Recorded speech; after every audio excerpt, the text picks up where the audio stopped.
fans of a Horus Heresy, molecular bonding studs, and the history of armour design. Thank you very much for joining me and Jay from Legion of Two for episode 5 of Legion of Cheese. How are you today, Jay? Yes, I'm doing well. Very pleased after seeing what we saw there in our most recent Heresy Thursday. Oh yes, you've had a chance to calm down a bit, haven't you? It was a big one for you, wasn't it, this? Oh, it was great. Yeah, I shed a tear when I saw the Riven Hound finally getting his miniature after all this time. I know. Well, yeah, Endred Har. I mean, quite a character in Heresy, isn't he?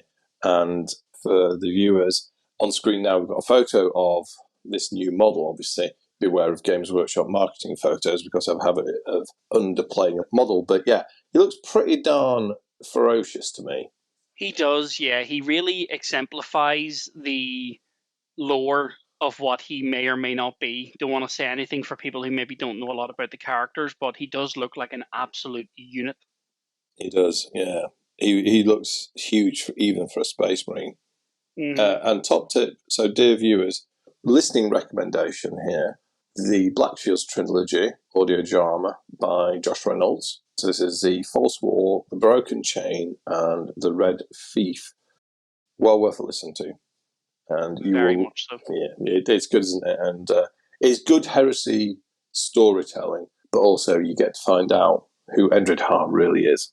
Of course, the other thing about the Endred Har miniature is he is clearly wearing what people call Mark V Heresy powered armour, and that's what we want to talk today, or talk about today, if I can get my words in the correct order. There's always a chance I'll get it right if I try enough times. We're going to talk about Mark V Space Marine armour, aren't we? Indeed, yes. My personal favourite set of armour through all the iterations we have. A bold claim. So, I mean, fair enough. It's got a unique look to it compared to all the other Space Marine armours, doesn't it? It's covered in molecular bonding studs. It looks a bit rougher, less sophisticated, and that was good visual design, as we'll come to, in terms of what it represents. So, Very much so for the time that they put it in the lore, with the sense of the ramshackle nature of just literally put it together, put it on somebody, send them to fight. we've got thousands of crates of old power armor component parts. We don't have the bits to make these new fancy Mark 6 suits or even repair all the Mark 4, so we're going to have to improvise, and this is what we've come up with. Yeah, episode 5, Legion of Cheese, and we're going to be talking about Mark 5 armor. So yeah, if there was ever a time to talk about Mark 5 armor for title synergy, now is it. And what we want to get into is a bit of a history of Mark V armour in terms of, I suppose there's two bits to this. There's like the background story, and then there's the evolution of the design, so the artwork and the miniatures. And I thought we would just take a look at that today, because some of it goes back a long, long way, doesn't it? There's been quite a lot of different takes on Mark V armour, even in its idea of what is Mark V inverted commas production armour, as opposed to Mark V. Is it improvised or Mark V non-production? Yeah, Mark V non-production would be the alternate variant of what we would call standard Mark V with all the bonding studs. That's right. And that Mark V non-production is kind of catch-all term for all of the improvised suits of armour that the Marines threw together during the Heresy. Yeah. First mentioned in the book Deliverance Lost, actually, when the Imperial Fist character presented the Raven Guard with the 2,000 units of the Mark VI that they'd stolen from Mars in the short story Templar by John French. And they obviously told him it's called Corvus, it's Mark VI, it's because it has a beak, ha ha ha. And he goes, Commander Bran of the Raven Guard says, Mark VI? Why not Mark V? And he goes, everything between 4 and the production of these suits and all the ramshackle nature is now considered Mark V, and he points and goes, you're actually wearing it. Because at this point, Commander Bran has, I believe he had like 3 and 4 hybridized. Yeah. Because of obviously the requirements they had for the Raven Guard to be doing all their missions and things, and a lack of production lines and things. Yeah. So yeah, he basically every Raven Guard except for the 2,000 Raptors that got the new Mark VI all essentially wore 5. Yeah, I see. So that's really interesting to know, and I'd forgotten that. So I have listened to Deliverance Lost. It's a good story, particularly if you like Alpha Legion shenanigans. But yeah, I'd forgotten that detail point, and that's really interesting now, because originally when Mark V was described as a concept, there was no concept of this Mark V non-production. It was just described as being Mark V production armor. Well, they didn't call it that. They called it Mark V Heresy suit, and it was basically an interim design that was done to use components left over from the Mark II and III program, whatever else could be manufactured by the forgers when there wasn't enough equipment and resources available to repair the more sophisticated Mark IV suits or build new, more refined Mark VI suits. So yeah, Mark V production was that. Born of the Heresy armor, wasn't it? It was, yeah. It also had a little bit of the, well, according to canon, depending on what era you take it from, it also had a wee bit of the concept of using the spare parts from the Tactical Dreadnought program. It's one of those ways they tried to tie in why Tiberius the Redwake is not only also an absolute unit, that his Terminator armor carries the same Mark V helmet, but obviously on a Terminator suit. Yeah, and that's where they started introducing this idea that Heresy production pattern was parts of the Tactical Dreadnought program that they just didn't use when they made Cataphracti, Tartaros, and then eventually Indomitus, Yeah, and that does tie back to the original background description from that White Dwarf article, which, if I remember rightly, and I think I got this right, was White Dwarf 129 of the original run. God, and that was such a long time ago. It was, yeah. I can remember young teenage leaky cheese reading that. But yeah, in that article, yes, that bit about the use of components from a Terminator program, yeah, that was in there as well. And at the time, what I think they were doing is the Mark V suit had something that looked awful, has something awfully looking like a Mark VII helmet. Yeah. The origins of that is the third prototype Terminator miniature that was made. So the first ever prototype miniature was Mr. Super Pauldron's, sometimes called Saturnine Armour erroneously. That was by Jez Goodwin. Yeah. Then there was the second Terminator, the Turtleback, which was I think it was by Bob Naismith. And then the third Terminator miniature, which doesn't really have a name, it's a bit forgotten, was also by Jez Goodwin. And that had a helmet very much like the Mark V and very much like a Mark VII. Yeah, yeah. And then it was what came after that. I'm not sure which came first, the artwork by John Blanche or the miniature design by Jez Goodwin of what we know today as Indomitus pattern Terminators. But yeah, it's a really interesting bit with Tiberius the Red Wake and tying it back to that original bit of description there.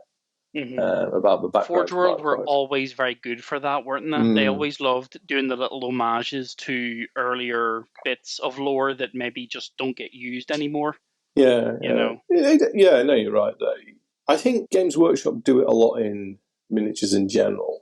Yeah, they like putting Easter eggs in to miniatures. Perhaps with Games Workshop, you get a slightly more whimsical take, like.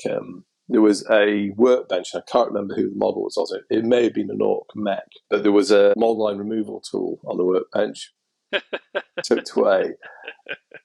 And there's another one where I think it's some sort of Space Marine or maybe Imperial person with like a tactical map, and it's in 3D relief on a data slate, yeah. Yeah. But it's actually Warhammer World. Oh, that's not... No. I know the one you're talking about. That's not a Imperial. That's one of the guys from the Gene Stealer cult. Ooh. Okay, and he's got like a circular topographical map. And when you look at it from the top down, it's Warhammer World, the attaching office for their staff, and then the front of house type bit. And Okay. Well, I mean, it's sort of Imperial. The hiding on an Imperial world. I'm pleading ignorance there, or maybe all hail the six-armed deity. Have you heard the good news about the coming of the swarm? I would prefer not to. Yeah, that's fascinating. So we've had a nice little preamble there about a bit of history of the Mark V armour. But before we get into the meat of today's episode, the reason we're doing this, aside from being episode 5, Mark V, is there's been a lot of smoke rings being sent out of the Games Workshop media channels which are suggesting that perhaps now it is the time that they are most likely to do some more Mark V stuff. So 3 things here, I think. There's 3 recent miniatures that have been previewed. There was firstly the Alpha Legion Saboteur. There was then one of the 2 new Apothecary or Medic models, both in Mark V. Yeah, oh yes, I can't wait for those. Absolutely can't wait. And then, just yesterday, so that'll be February the 16th? No, February the 15th, we had Endred Haar previewed. And he's very clearly wearing Mark V armour. So there's that, isn't there? And then there's the other recent announcement, which is a second campaign book for Age of Darkness, Horus Heresy, which is the Battle of Beta Garman. And this surprised both of us, didn't it? Very much so. To have Beta Garman expanded upon is quite nice, actually, because it was always mentioned in the lore. And obviously we got some points of view in the actual novel series, like, I believe, was it Titan Death or Titanfall? It was one of those books by Guy Haley. Titanfall, Might call it that. Titan Death, Yeah, and that focused a bit on Beta Garman, but because of, obviously, the way he was portraying it around certain characters and around about more of the Titan battles, we didn't get a lot of the nitty-gritty. And in the Endred Haar audio drama, it actually this isn't really a spoiler, but it ends with him saying, "Make course for Beta Garman." It does, yeah. Now, originally, as we know, there was meant to be more than 3 of these, so we would assume that was meant to be a lead-in for more stories about how Endred fought on the planets of Beta Garman before he got to the book Saturnine, which was his last appearance. And that was like, there's a massive disconnect there of, chronologically, what would you say, Leaky, about a year technically in Heresy lore between Beta Garman and that part of the Siege of the Imperial Palace? So there's a lot there they can play with. I just forget now the timeline from the Heresy Weekend events. You remember those charts they used to put up, which put the chronology together? But thematically, yes, I think it's probably a year or maybe a year and a half, because the Battle of Beta Garman was, in strategic sense, it was a nexus that had to be controlled for any campaign to be launched against the Terror system. It was a well-chosen choke point for the Imperials to try and hold the traitors at bay. Yeah, absolutely, yeah. As you say, that's kind of where the Black Shields trilogy ends, isn't it? So, they picked that up. So I think it's a great setting, isn't it? It's a battle of great influence, a great impact on the Heresy as a narrative thing. And it's something that they've not yet done in the tabletop Heresy game. No. It's previously had a lot of attention as part of Adeptus Titanicus, and I think it's also getting there's an upcoming supplement for Legions Imperialis as well, which will focus on it. Yes, there is indeed, yeah. Actually, this Saturday, the 17th of February, is its pre-order day. It's almost like they planned it so that both books would come out this year and they'd both focus on Beta Garman. Yeah, it's a coincidence, Not a coincidence, Like Inquisitor Critman once said, like Inquisitor Critman believed, he didn't believe in coincidences. Yeah. As part of this Beta Garman book and the announcement around it, when they were sort of like saying what's going to be in it, they said the Black Shields are going to get rules, and they said they're going to be characters around this, and there was Endred Haar, Little Horus Aximand, Tybalt Mar, and Shadrach Medusan. Even though he technically was never there, because we're not going to get into that semantics. They technically said that Beta Garman will focus on the Shattered Legions and the Black Shields. Now, there was Shattered Legion elements at Beta Garman, but Shadrach wasn't, because he was unfortunately titty bred by that point in time. Spoilers.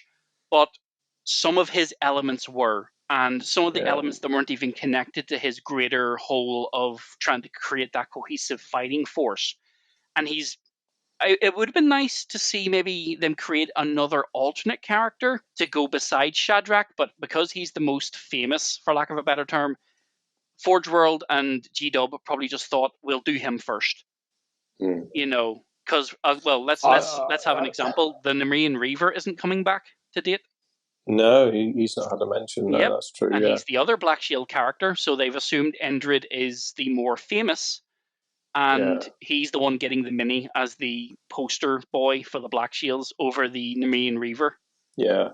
Which is an interesting choice, isn't it? We don't. I mean, there might be more coming. Who knows? Oh, I'd love to see them release them all eventually. I mean, there's so many great characters, isn't there, for Black Shields and the Shattered Legions. It's. I mean, I always kind of imagine it as how a lot of the Heresy was really fought, maybe even most of it. Yeah. Because while there's the core storyline with the very organised Legion combat and the big formations, I also envisage it as being this Imperium-wide civil war, and all those battles at the fringes outnumbered the devastation at the, as crazy as that sounds, as Horus's attack on Terra, the devastation that occurred across the Imperium more widely was greater. There were more battles fought, just smaller. It's not got that character-driven arc that the novels have given us. It's kind of a shame. While some people can criticize Workshop for milking the Heresy in the book series and having a lot of superfluous stuff that didn't really matter, I personally think that it does, and I would have loved to have seen an anthology or two about lesser known characters, one-shot characters, little short stories about guys taking positions, holding positions, fighting, broken away from their legion. You don't need a lot of story. You don't even need to bring them back. They don't need books spanning canon. Just these little one-shots to show that the Heresy was bigger than what we would call the main characters. Yeah, that's true. And I suppose Black Library did get into that a bit with some of the, the anthologies, the collected short stories. What's it called? Tales of Heresy? Is that one? Well, one of them was Tales of Heresy. The other one, I think, was War Without End. War Without End, yeah. And then they got the other little standalone bits. So, for example, the Black Shields trilogy. What was the one that you recommended to me a month or so ago about the Raptors? Oh, the Night Lord short stories. There's Raven Lord and the Raven Guard Raptors. Beg your pardon. Oh, now you're going to make me. Hold on, I will check. The one with the space wolves. Was it actually called Raptor? Oh, it's called Raptor. Yes, I thought you were talking about the short story Raven Lord, which is about the one where I remember telling you about it. It's where Corax goes to infiltrate one of the prisons that hold Space Marines, and it's like where Fabius is making all those new men. No, bad Fabius, stop it. That's also a fantastic story, because that's like Raptors coming face to face with literally they're looking in a mirror, except one of them is genetically created for a reason. The other one was just, let's super glue these bits onto this guy and see what happens. It's like two sets of monsters fighting, isn't it? One, exactly. And there is a little subtext there to say, well, it's only a step beyond Space Marines fighting each other, because Space Marines are hardly normal. They're not your friend most of the time. But, sometimes they might do something that helps you, and they may sometimes sell you your life, but they're not your friend. I suppose they have done a few stories, but they could go back and do a lot more. There's so much potential there. Maybe instead of having fluffing out the End of the Death volume 1 and 2 with the Fragment series, they could have actually written a book called Heresy Fragments with a lot of little short stories and snippets, the sort of things that they sometimes drop into White Dwarf over the years. That would be quite cool. Although that being said, they, while the End and the Death has finished, there's nothing stopping them from continuing Heresy, because at Christmas they actually released a couple of Heresy short stories that weren't Siege of Terra related, and one of them was actually about a World Eater on Istvan III, who was a loyalist, cut off from his unit and still fighting the traitor World Eaters. What were those? I must have missed those. Yeah, there was only the way Black Library at Christmas do those 12 Days of Christmas novella things that they do, and okay. They usually drop in 2 from each series. So you'll get 2 from, say Necromunda, they'll get 2 from 40k, 2 from AOS, 2 from Blood Bowl, and 2 from Heresy. Well, one of them was from Heresy, and I'm trying to remember. Oh, yeah, it was called The Last Loyalist, and it came out on the 24th of December. It's just a wee short story, no more than, 25, 30 pages at most. And it's just, from the point of view of a World Eater who's been on Istvan for about, Istvan 3 for, 3.5 months? Right, okay, that's interesting. And are these just freebies to download? No, they cost about £2.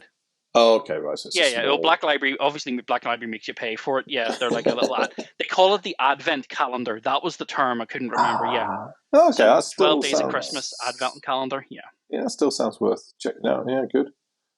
Anyway, so stories. Beat Garman, and that brings us back to Mark 5 armor, doesn't it? Given all these things that have happened, we were wondering, is there a possibility of getting a plastic Mark 5 kit this year? Oh, yes. That's a 65,000. Well, sorry, that's a $30,000 question, isn't it?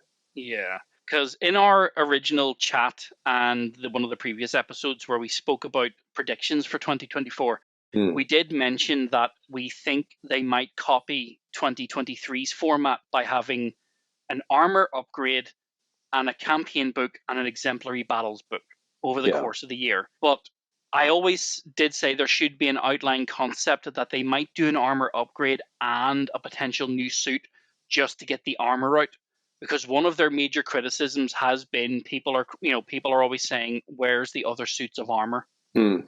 So maybe they're finally bowing to that pressure of give the people what they want, and maybe they'll stop whinging. Yeah. Well, indeed, yeah. And yeah, it's always difficult reading the tea runes, isn't it, on what Games Workshop are doing, but I don't know. I think with what we've seen, given that they're going to be doing these several Mark 5 characters, and then the campaign book is about Peter Garman, and they specifically highlighted it's to do with Black Shields. I mean, if not now, then when would you do Mark 5 armor? Yeah. From the point of view of all the stars aligning, this is the perfect moment. But they may look at their, I don't know, analytics or profit margin and go, we're not going to do 5, we'll do 2 or 4 first. But from the point of view of, as I say, the stars aligning, this is perfect because it's almost like an own goal.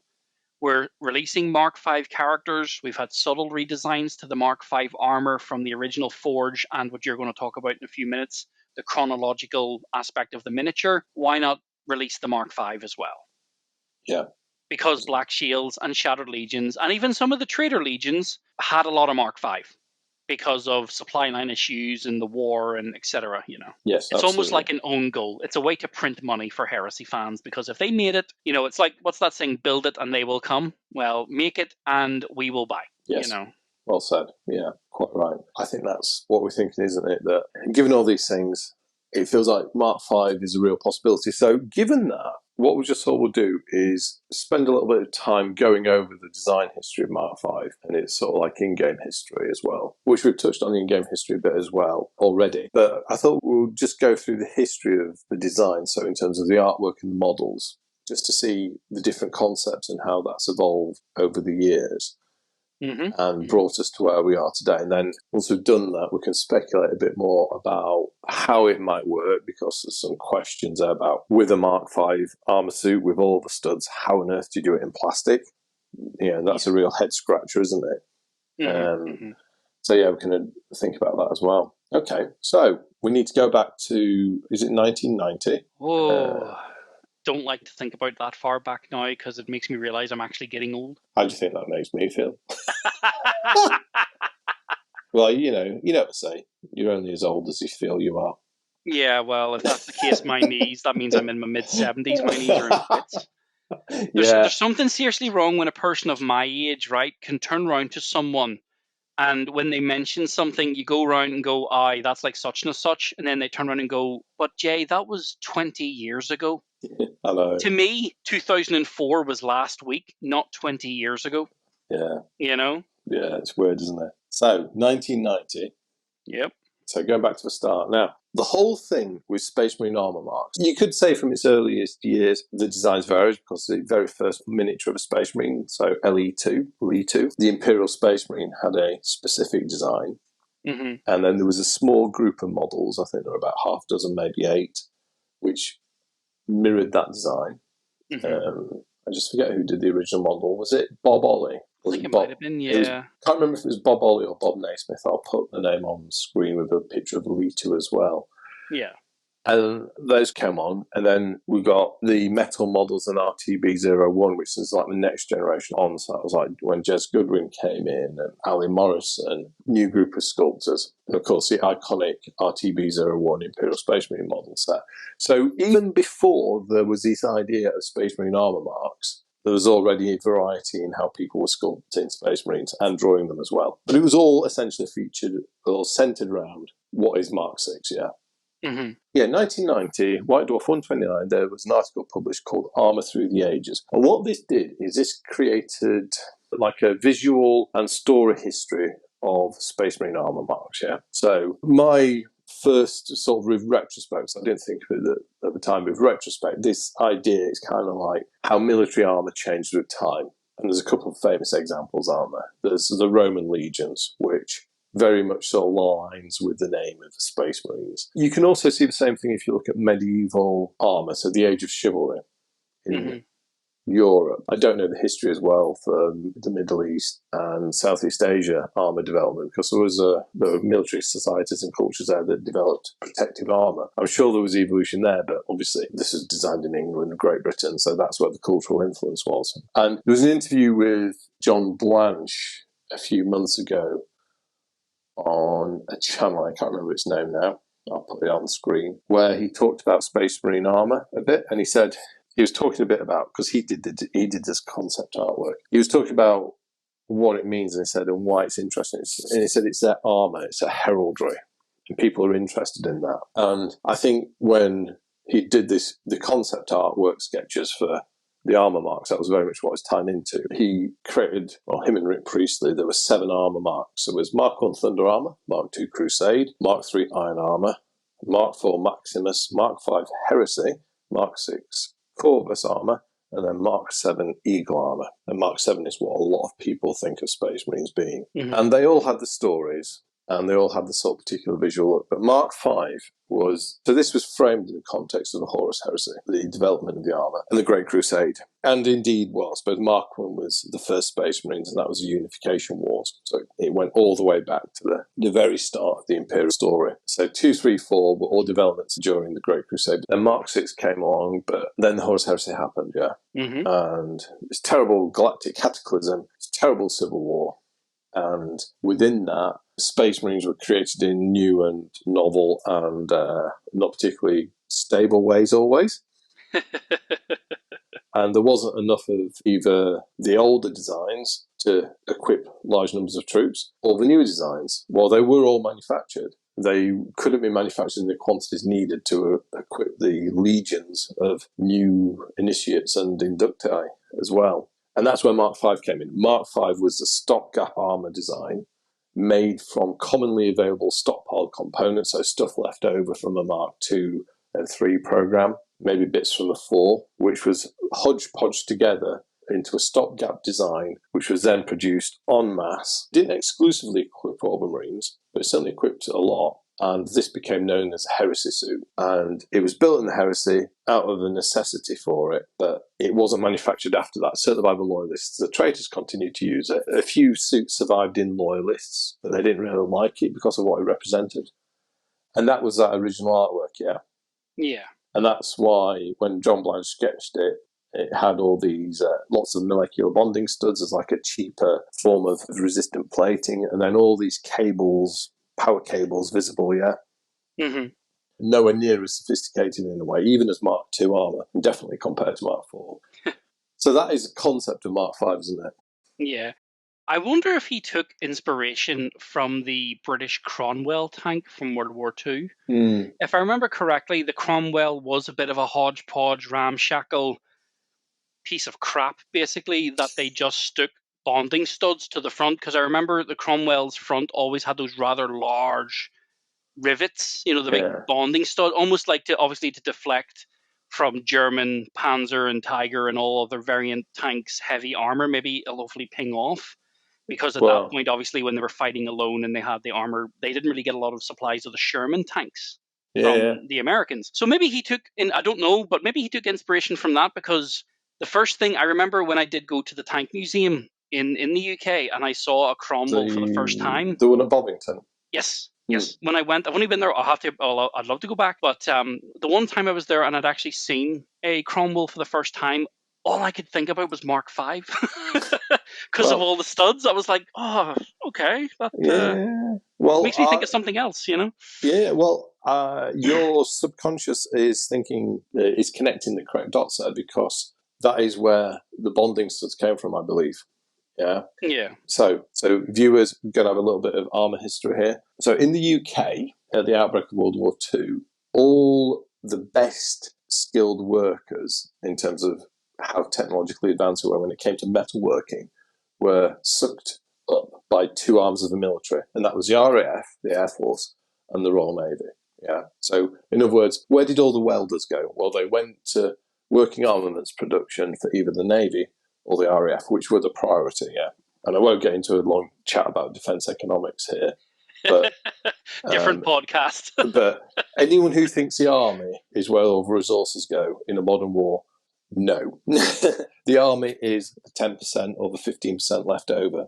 Most of your resources go on your Air Force and your Navy.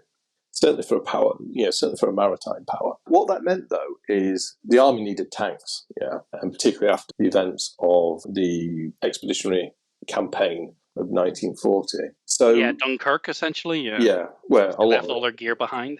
Yeah, how do we make tanks? It's like, well, we'll have to use the rail workers who are all very trained and skilled in metalwork, but they know how to rivet. Yeah. They're not welders, but they're riveters. Yeah. So they're the best of what's left. Yeah. And they were very, very good at what they did. But if you look at it, a tank with riveted armour weighs more and has some design compromises compared to one that's welded armour. Although welded armour can still be rubbish if not done properly. Panther tank. T-34, yes.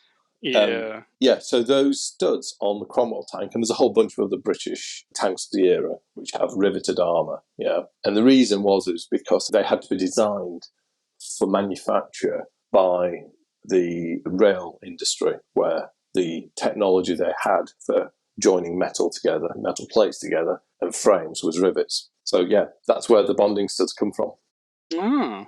And that was pretty much as it was described. The bonding studs were used to hold several armour plates together to improve protection, because it was easier to manufacture several thinner plates rather than one thick one to give the same protection, but it weighed more. Yeah. Mm-hmm. And Mark V is described as it was a heavier suit, like for like with any of the other marine armour marks, Mark III accepted. Was it also the one, I think if I remember, wasn't Mark V also the one that had the power pack issue? So the marine inside was always sweating?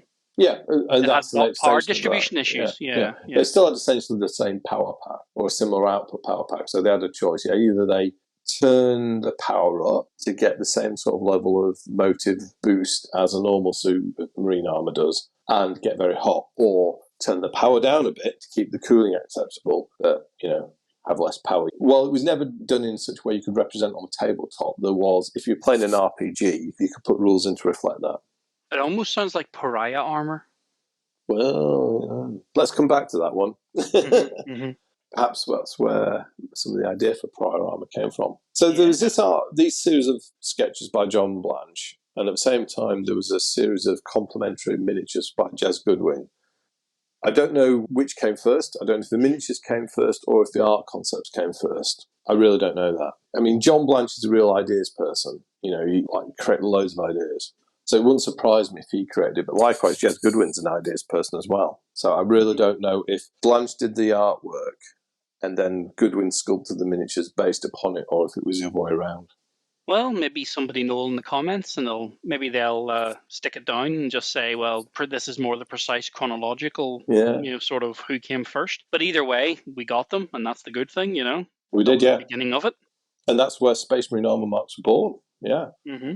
So that was quite an influential article, and it has had a long reach in terms of its impact on Games Workshop ranges, and, you could argue that the Heresy only exists because that article was written. So that was the first step, wasn't it, on the way? Then the next step, we think, is another one-off model that was sculpted. And I think this was sold under what was called Armour Through the Ages. And there's a photo of him on the screen now. And this guy is quite different in certain respects. So his legs are similar, with the bonding studs and stuff. He's got a set of plastic arms, so he hasn't got the bonding stud on his left shoulder. He's got a chest rig, which looks like the artwork.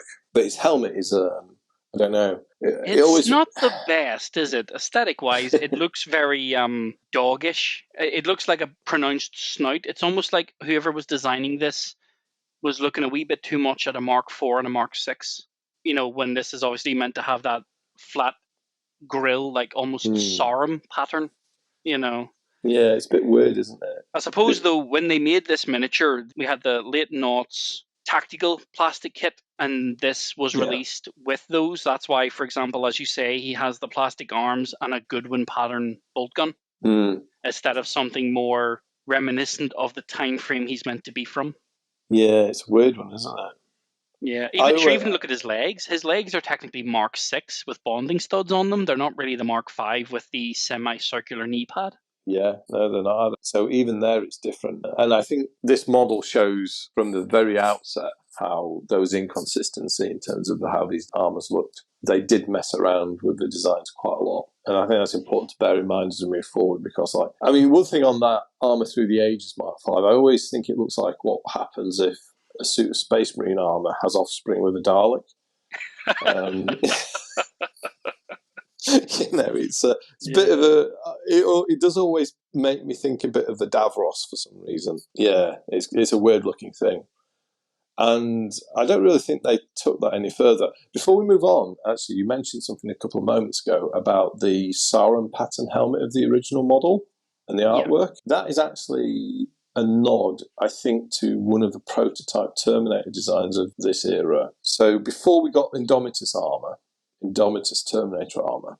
There were 3 prototype Terminator models, I've done a Retro Hammer video on this. The first one was Mr. Shoulder Pads by Jez Goodwin. And it's referred to somewhat erroneously as Saturnine armor. That may change in the future, but at the moment it's not Saturnine armor. It might be, but we can't be sure. The second one was what I call the Turtleback, and that was by Bob Naismith, I think. Very unusual, different design. And then the third was, it's almost a bit forgotten now, but the one thing that is memorable, it was in some Space Hulk artwork and they used it for the box art on Space Hulk on the rear of it, which was quite naughty because they painted the metal models blue so they looked plastic. The metal models blue, but the helmet on that looks like a Mark 7 helmet, And I think that was in the article when it's saying they used bits from a Terminator program. I think they were making a little nod to that model. I wonder if that's the case there. Sounds like it, yeah. So we had Armour Through the Ages, and then the next thing we found was, do you want to talk about this one? Photo on screen now. So this was from a book, wasn't it? Yes, the How to Paint Space Marines. Was that actually what it's called? Yeah. This was a book that was released in 2004, if I believe, and it was called How to Paint Space Marines. Right. You'll probably remember this one for people who are of that time. I'm not going to say any more. It was the cover that had at that point in time, because it was just when 4th edition had been released, the new metal Marneus Calgar upscaled. Do you remember the box set that he came with his honor guard and stuff, and he had the flag or the banner and things? Oh, yeah. It was that one with the 4 panel in the background showing different chapters, and then it was the blue A4 size book, old Games Workshop logo, and it said How to Paint Space Marines. And inside one of the pages, it had this line drawing of all of the marks, but this was the one that it had for the Mark 5. So as you can see, they've taken the sort of the spiritual feel of the Armour Through the Ages and the Jez Goodwin design, but they've obviously refined it to suit the scale of the proportions of the current era, or what would be then the current era Space Marine. And they obviously have also cleaned up that helmet, which looks a lot nicer and more what we would now consider a standard Mark 5, the grille, the bonding studs, that sort of very aggressive look. Yes, yeah. Yeah, you're right. It's got all the key things like the cross cabling on the torso, the heavy cabling at the sides. It's got that sort of almost like grill on the center rig, and then you've got the cabling on the legs. The bonding studs are interesting because they're lower profile than they'd been before, and there's more of them. Well, if you look at the original sketch by John Blanche, depending on the leg, it matches a number of bonding studs, because you could tell it was just doing it as designs. He wasn't sort of doing it as a precise one. Because one leg's got 4 studs down the front, the other's got 2. But here they've gone with lots of small studs. Yeah. It's definitely got that sort of the ramshackle feel to it, where they need as many of these on as possible, but they also have to be symmetrical. They can't just be thrown on willy-nilly. Yeah. And it's got something that is only really seen in this piece of artwork right now, until we see the apothecary that was released that was shown off in a Heresy Thursday just a few months ago now, I believe. Yeah, just The before knee Christmas. pads, yeah, the knee pads of this artwork match that marine because the bottom of the knee pad is more flat and the top is more oval, where in future iterations it's just a circle. You know, it's almost like a circular plate that's placed on top. This one has an awkward shape to it, and honestly, I think it's a really, really nice design. You know, that they've used. Yeah, it's just like when the guy was probably designing it, he probably looked at the original John Blanche and Jess Goodwin sketches and went, right, how many bonding studs and fiber bundle cables can I stick onto this guy before he looks absolutely ridiculous, but also unbelievably nasty? Yeah. Because you wouldn't laugh at this fella, you know? Oh, no, I mean, people often say that Mark 7 armour is the meanest looking marine armour because of a face grill, but I think this image of the Mark 5 looks more mean because it's got the imposing face grill and then all that cabling and studliness just looks, it just looks menacing, doesn't it? Yeah. The Mark 7 is a beautiful suit of armour, I'm not going to deny that, but it has that sort of smooth elegance to it when it comes to the Aquila pattern, because you've got the refined design and the smooth armor panels, the lovely big Aquila, and it looks great. Whereas this just looks like, you know, that sort of the brother we don't talk about, you know, that kind of thing. He's got all the roughest crap, and he looks more, you know, between a 7 and a 5, he is obviously the nastier space marine. Let's use a lore example. The Carcharodons exclusively in lore, in the Badab sense, run nothing but 5. Yeah. And these are guys, obviously, as we know, pale skin, black eyes, file their teeth, and they're sharks. Yeah. And they use the 5. So it's a refinement of the previous design, and they've abandoned the goof that was the armour through the ages one, haven't they? Yeah. Which was good for the time, but a bit comical in today's design. That's the thing. If you don't experiment, then, you know, you don't find a good design. Sometimes you get things that don't work as well, don't you? Yeah. When you look at these are very interesting as well on another level because there's a silhouette of all of them. And I think the Forge World colour plays that we all came to know so well from the Badab books and the Vrax books, and then, of course, the Heresy Black books, they were directly derived. Obviously, the designs have changed a bit, but the concept is very similar to these drawings here. So I think this section here has been quite influential in the long run for marine art as well. Okay, so we've got this version. Now, there was never a model of this, was there? No, there was never a model of this. We had pieces in the tactical kit. When they released the mid-2000s tactical kit, I believe, they had 2 Mark V torsos, and they had, obviously, 2 studded shoulder pads. Now, by default, you can use those for Mark VI or Mark V. So that's about as much as we ever got for any concept of usable Mark V armor until we got to the Forge World Badab stage. Not even on Chaos Marines at this point. They had roughly the same. When we talk about the early noughts Chaos Marine kit, they also had a Mark V torso, but no studded shoulder pads, and all of their legs were those early Mark VI, you know, the metal banding around the top and bottom of the leg and the spike that runs down the middle. Yeah, okay. Yeah, because back in those days, remember, they didn't have a lot of variety. It was just everybody had the same set of legs. Yeah, so interesting. And we'll come back to this drawing because I think this is going to become important in the modern iteration of Heresy armour. Okay, so moving on, then we have a miniature, don't we? A slightly unusual miniature, and perhaps one that many people don't realise is Mark V. And this is the Master of the Relics. And this was a part of a whole bunch of, a whole group, a little set of models of the Space Marine Specialist Officers, wasn't it? Yeah. I think there was a Master of the Relics, a Master of the Records or something. It might have been Records, but, you know, the guy with the big scroll. Yeah. Who makes a great word-bearer chaplain. And there are a couple of others, weren't they? But in amongst these, they sneaked in some lovely nods, some old armour marks, and this guy is perhaps most overtly retro-equipped because he is wearing what is definitively recognisable in its entirety as a Mark V suit. Yeah, with the exception of the backpack and the right shoulder pad, yeah, he's basically quintessential Mark V. Yeah. Yeah, okay, yeah, there's a bit, yeah, it has got a bit of variation there. Yes, the backpack, because at this time they weren't into doing Armour Mark specific backpacks, so they all got the same standard backpacks, didn't they? Yeah. Back when this model was made, yeah, they hadn't really expanded that idea that different armor marks equate to a variant backpack. Everybody just got the same plastic one. They It did, was yeah. basically a I mean, cost-cutting they, measure. You got the yeah, metal miniature, and then you got a standard tactical marine backpack thrown in the little clamp pack. yeah. And it I was, mean, that was it. artistically, they'd had the idea, as we've looked at already, but from a miniature range production, no, they weren't there yet.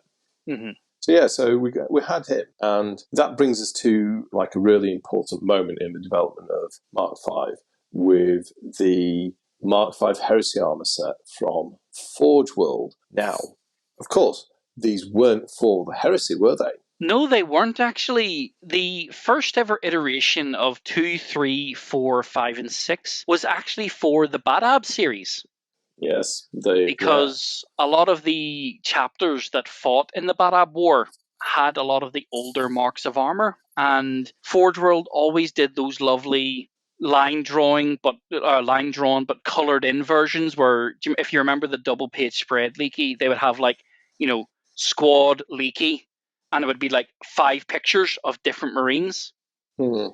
And they'd have different armor marks per man, and they'd have like his name, his blurb, and if he was killed in action, or if he did like something of note, like killed 5 firehawks, getting hit with a plasma gun. You know what I mean? Yeah. They were really good from a narrative point of view to see sort of what the squads were like, but also that this ramshackled nature. Because honestly, before that, when I would see people in the store that I would go to, when they were building their miniatures, for some reason, it never really occurred to them to build them to not look like the box art. So you'd always see the same person taking the 6 legs, the 6 torso, and giving them the beaky, or the 5, and nobody ever thought or would say to them, well, you do know, look at this picture. He's obviously got a 6 legs but a 5 torso. That was your story. My closest friends I used to game with, they were well into mixing and matching parts, so they were ahead of the curve. Yeah, they must have been. My store was very much, what do you call it, very doctrinal. yeah.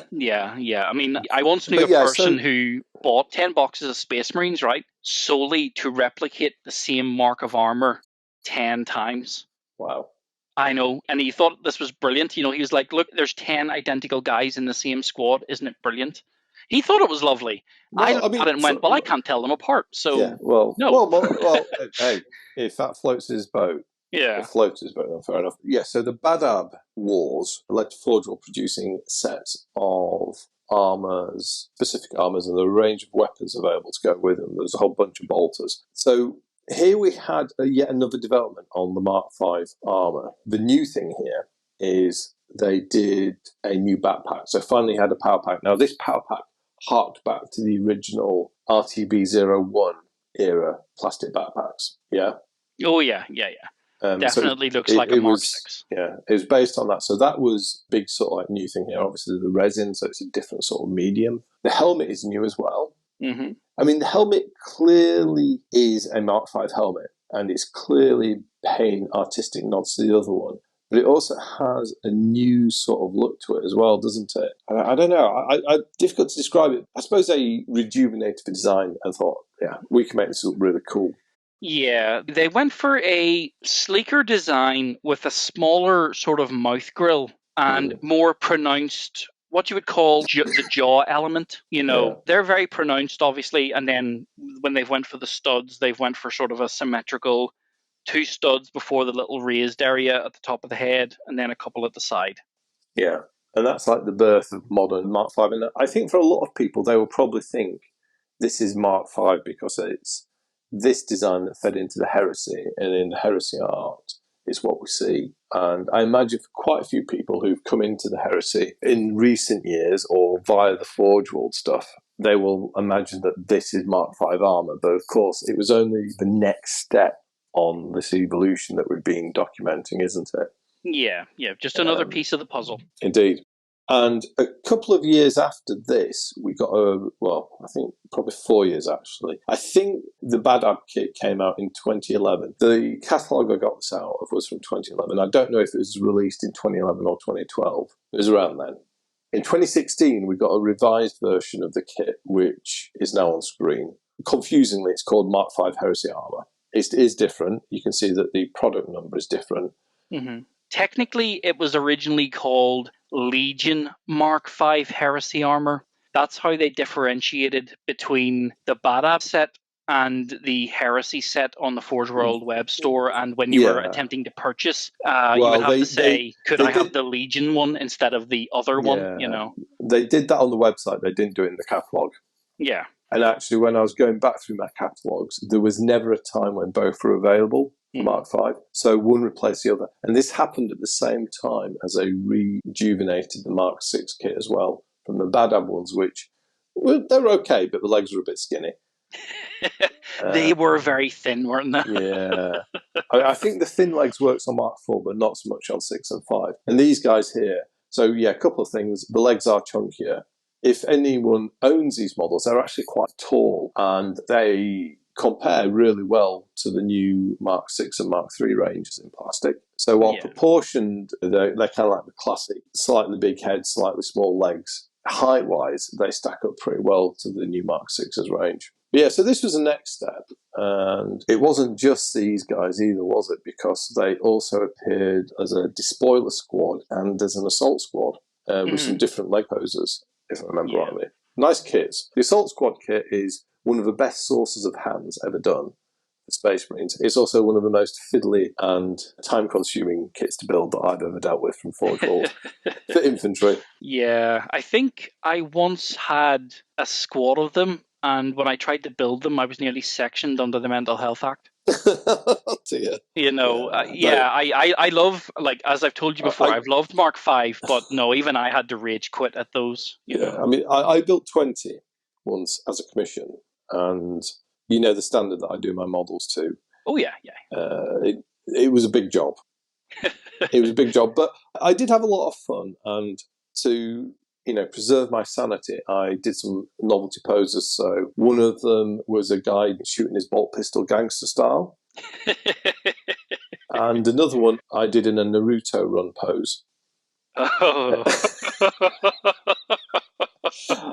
But I mean, it sounds silly to say it, but I really like that model. The client was pleased with it; they were amused. Particularly I'm pretty sure Mr. Naruto Mark V died first. I always get the feeling that he would run ahead of his brethren to take the shots. He does, yeah. He always leads them in. Well, actually, no. What happens is he leads them in. He always survives through chance, but sometimes gets his whole squad killed. Yeah, I think I know what the guy called him. For those that would maybe know the internet meme, I'm pretty sure Naruto Mark V is called Leroy Jenkins. Yeah, yes, he would. Yes, yeah, that's his. Yeah, definitely. So we are now on the cusp of the modern age of Mark V armor, but there is one little cheeky addition that they sneaked in before we get there, isn't there? Oh yes, the Praevian. The Praevian, yes. So, hiding in plain sight, they released this guy, and it's the Praevian. So, the Praevian is a consul, isn't he, in the Legion list, and he is the master of the robots. So, he gets to control combat cyborgs, so the Thalax, and the combat robots, so the automata like the Castellax and the Vorax. And they did a model for it, which is really cool. So, it's got some great bits, but they also were sneaky and went, haha, a Mark V armor. And it's really nicely done. They also, as well, said, well, let's make this Mark V, but also Mark V star non-production, yeah? Because he's wearing a suit of Mark V armor, apart from his cybernetic leg, which is equipped with Mark III. Yeah, the lower leg has a Mark III plate to cover, probably to cover any exposed areas that could maybe take a bullet or two. Yeah. Because the last thing he wants is he's lost the leg. He doesn't really want to lose the bionic, you know? Yeah. But I think it's cool. And it's a bit of a mishmash. The arms are perhaps not quite the same Mark V as the others. And the leg cabling, they've gone back more to that, the How to Paint Space Marines. Yeah. The leg cabling is more in the style of that as opposed to the big, flat, square cables of the Badab Mark Vs. the Heresy Mark 5s. So I suppose this is a bit of you could almost say it's like an experimental one, but nonetheless, this is a Mark 5 miniature they did. And again, it shows how much the Games Workshop designers, be they at GW or at Forge World, like to play around with these concepts. Mark 5 has a very definite set of visual characteristics, doesn't it? But the details do vary. Oh, yeah, yeah. It's almost like when they give them the product brief, they basically say to them, within reason, go nuts, but it must include fiber bundle cables at the top of the leg. It must include bonding studs at the lower leg, helmet, and one shoulder pad. And it must include the fiber bundle cables in the X pattern on the torso. But apart from that, go nuts. Fill your boots, yeah. And they do that. And this model is a cool model, and it's also nice to see the experimentation with the design as well. Oh, definitely. It is a beautiful miniature. I have to admit, I would never use a Praevian in my list, and yet I own 3 of these guys purely to use them. Yeah, in 3 of my separate Heresy armies, I've purposely taken the Praevian miniature and used him as a veteran sergeant. Nice. Yeah, well, obviously take off any Praevian equipment, but given the fact obviously he's been through the wars, figuratively and literally, I always love the idea that, this veteran sergeant's in the Mark 5, and maybe back in the day he had Mark 3, and then obviously he got wounded, lost his leg, but that's all he's been able to salvage is that single piece of Mark 3. Yeah. When they give him his new production era Mark 5. Yeah, and that's a nice thing, isn't it, with models like this? You can have stories around them. Oh, yeah, there's a little bit of narrative is always helps, Yeah.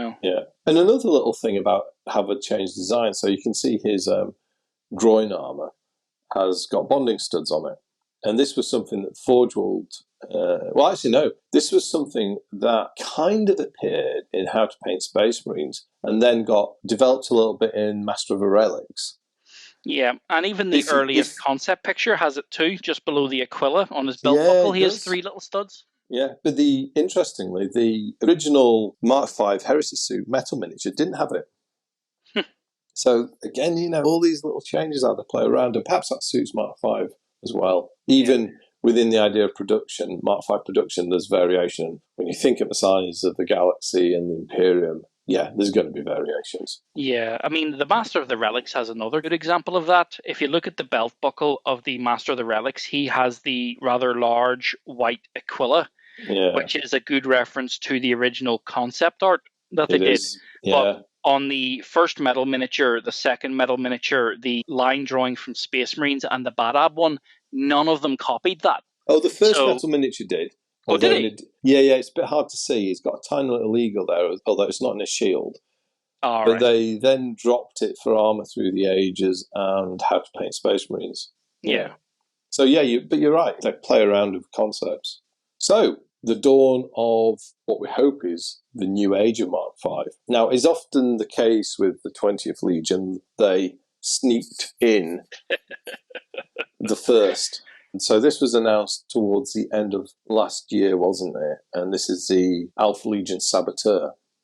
I believe he was the first consul we've seen in that sort of console run we've had. Yeah. Where I think they showed him off one week, and then we got the White Scar Stormseer the next week, and then we got somebody else the week after. And that's when we began to see this. Remember we talked about it in our predictions video. I was like, well, this obviously is a pattern. Maybe we'll start to see the Space Wolf Jarls and some of the other consoles. And we've actually been proved right. Though they may not be Mark 5, we've just seen the Siegebreaker, sorry. Yeah. Last week or the week before, we saw the Siegebreaker. Before? Yeah. Week before, yeah. It's last week, or this week.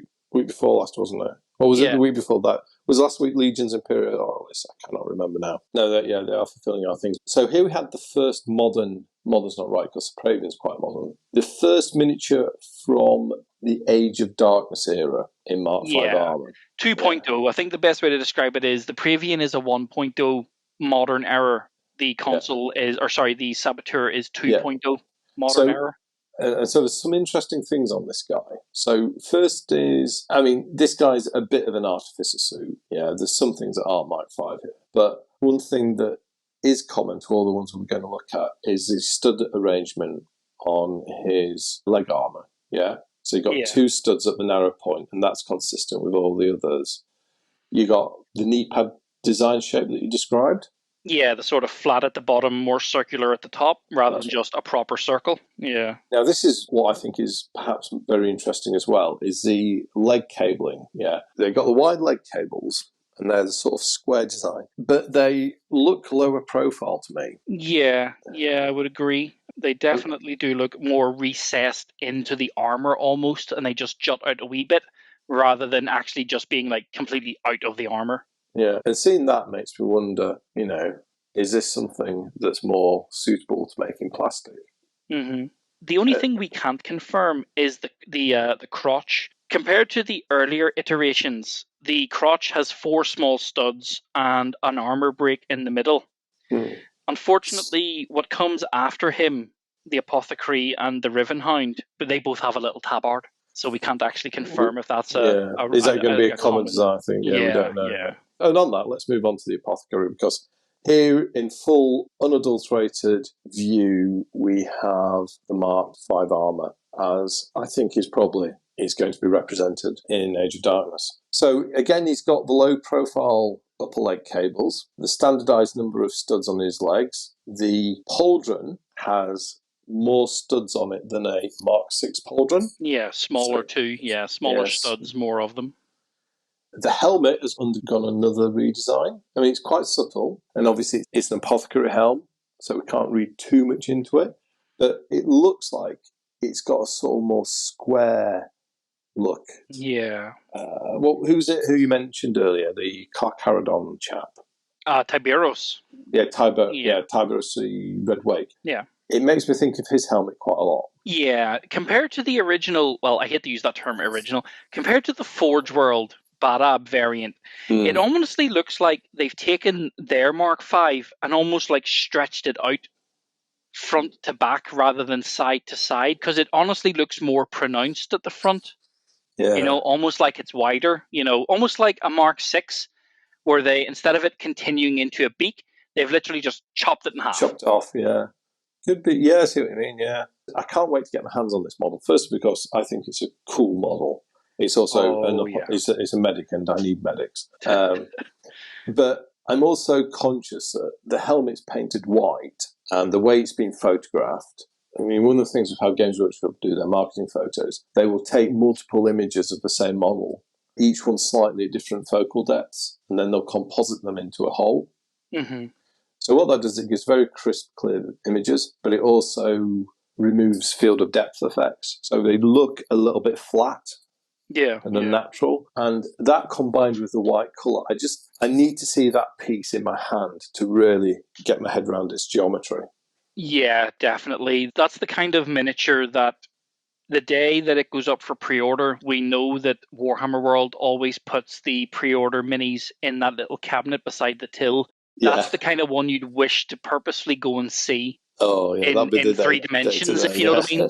Before you purchase like half a dozen, you do want to go and have a good look. You're going to purchase it regardless, but it'd be nice to see it in 3 dimensions, Yeah, I think it looks great. And wouldn't it be great if we're going to get a plastic version of Mark V? And that nicely segues us into the final model we're going to talk about, which is your boy Endred. Oh, yes, the Rivenhound, an absolute unit who, while he's wearing Mark V, his is very unique in the sense that his bonding studs are actually more squarish. I think when they were designing him, they thought, how do we make him look more brutal? So one thing they did was they gave him the battle damage. Yeah. The other thing I thought they decided is, well, instead of having hemispherical studs, we'll give him square ones. And I think it works. It adds to the visual brutality of the model.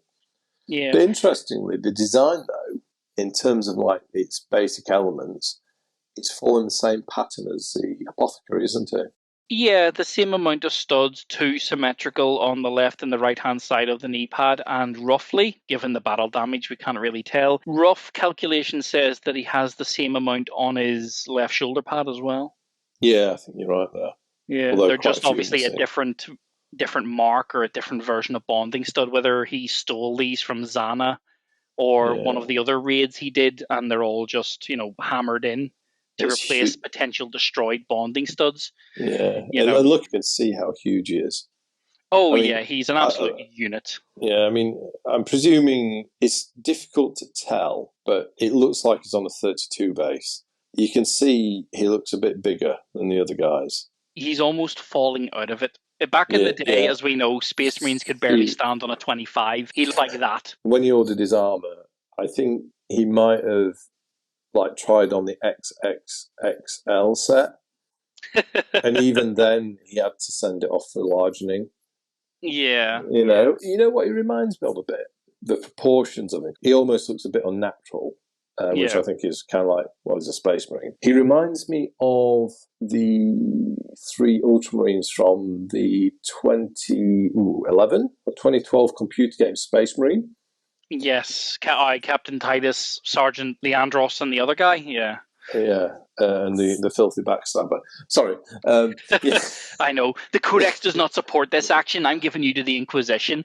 Yeah, it's like, try to keep up. Boy, who are you? Oh, I hope he comes back in the next game and he gets, like, demoted. It really puts me in mind of that particular representation of Space Marines in terms of proportions. And yeah, I like it.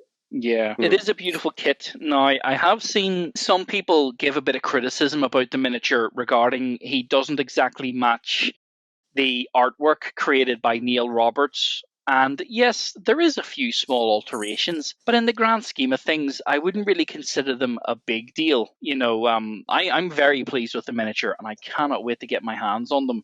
I wouldn't be sitting whinging going, in his original, he didn't have that Archaeotech pistol. He didn't have the World Eater logo on the back. At least we're getting the miniature. I'm not trying to sound like a simp or a shill, but at least we are getting a relatively nice miniature. And given the fact that most Space Marine arms come separate from the body of the kit, if people wish to recreate the artwork style that Neil Roberts created compared to the miniature, that's quite easy because most of the arms of Space Marine kits do come separately. So if you want to have the rope chain style backpack that he had, if you want to change the Archaeotech pistol, yeah, go on ahead. He's a Black Shield. You can do whatever you want with him, Exactly. And the art that Neil Roberts did is cool. Everyone knows it. But it's still his interpretation. And anyone who knows anything about Endrid Ha also knows that when he met I just forget the name of the Forge Lord now. Raijin? Raijin on Zana.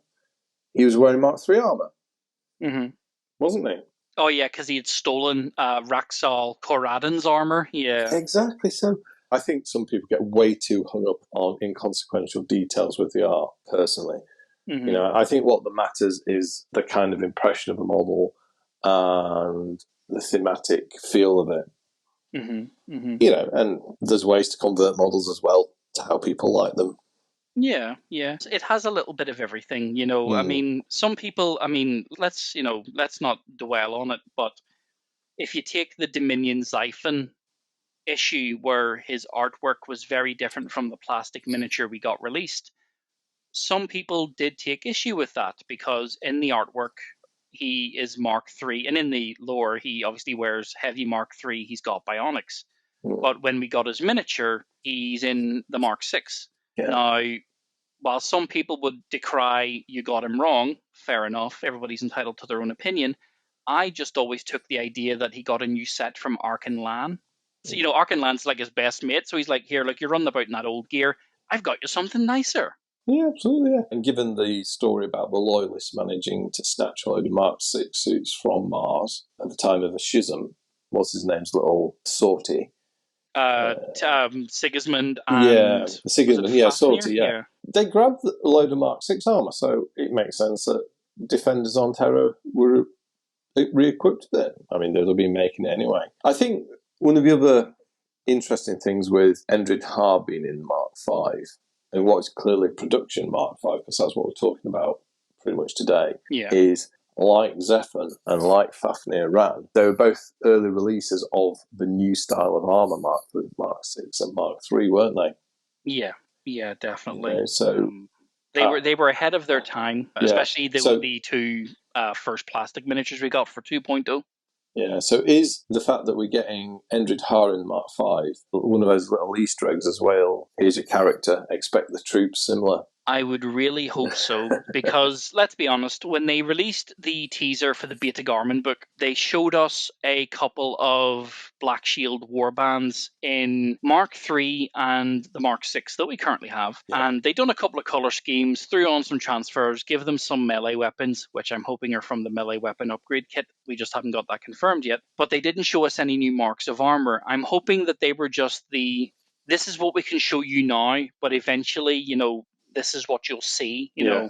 Thinking about it, looking at what the pattern is, they know that the armor mark sets are a big deal, and that's, like a headline, a product. Had it with the Mark 6, Age of Darkness. The Mark 3s has been the big reveal at Warhammer Fest.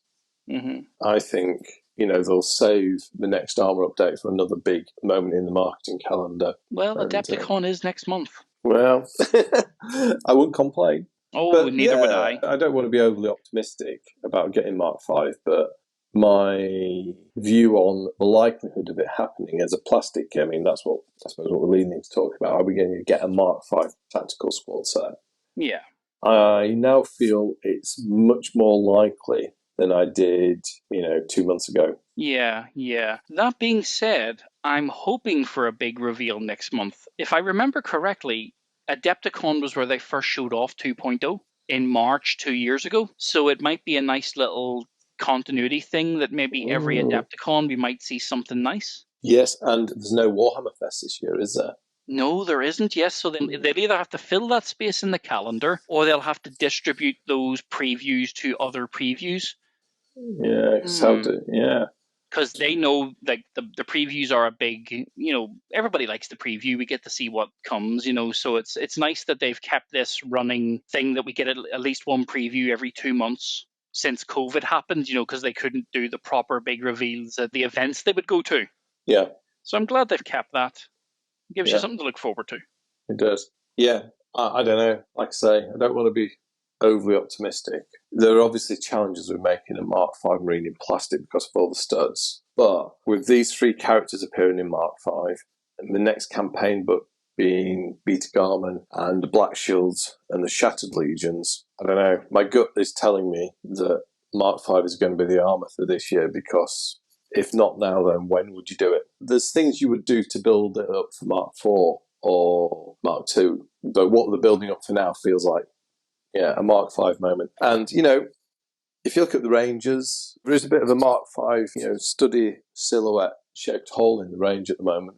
Obviously, there's Mark 2 as well, but, there is a Mark 4 kit at the moment.